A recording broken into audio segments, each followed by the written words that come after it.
O tópico mais importante na avaliação de um julgamento de conformação é, sem dúvida nenhuma, o equilíbrio.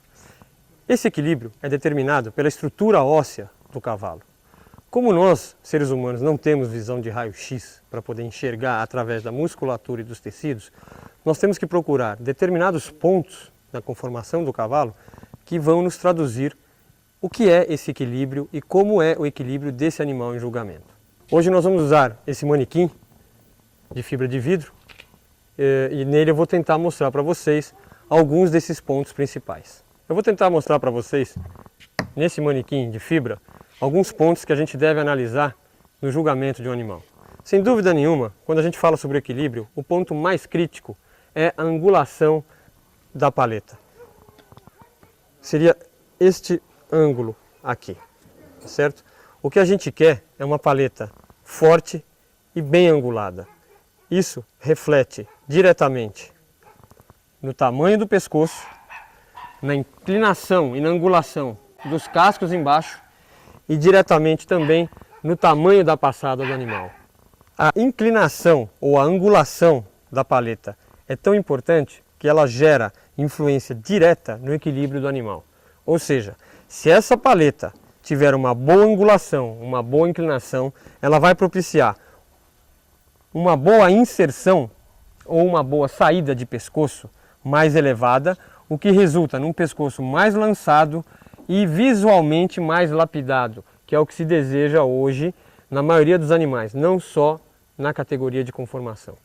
Em contrapartida, se essa paleta tiver uma angulação reta, ou for o que nós comumente dizemos de paleta em pé, ela vai gerar diretamente uma inserção de pescoço mais baixa e, consequentemente, mais larga, o que vai dar um aspecto visual nítido de um pescoço mais pesado, de um pescoço não lapidado.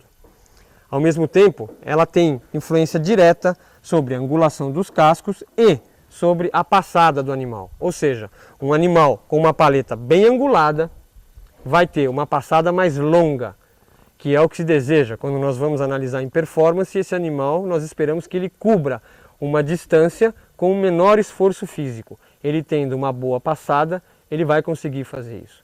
Ao mesmo tempo, se ele tiver uma paleta de ângulo reto, uma paleta chamada em pé, essa passada vai ser mais curta, ou seja, ele vai gastar muito mais energia, muito mais passadas para cobrir aquela mesma distância.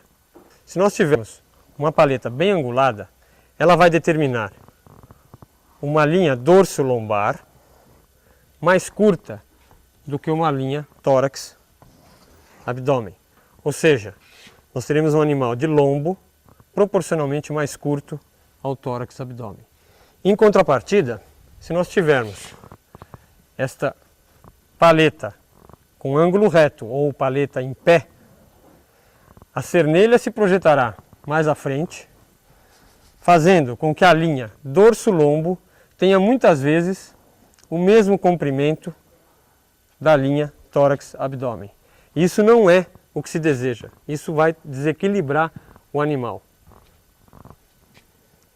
Outro ponto importante, quando nós falamos da angulação da paleta, uma paleta reta ou em pé, ela vai fazer com que a profundidade torácica do animal seja pequena. E nós não desejamos isso. O que nós desejamos é um animal com boa profundidade torácica, porque nessa profundidade torácica nós vamos ter a acomodação dos órgãos internos, do coração e do pulmão, propiciando também uma boa respiração do animal. Outro fator importante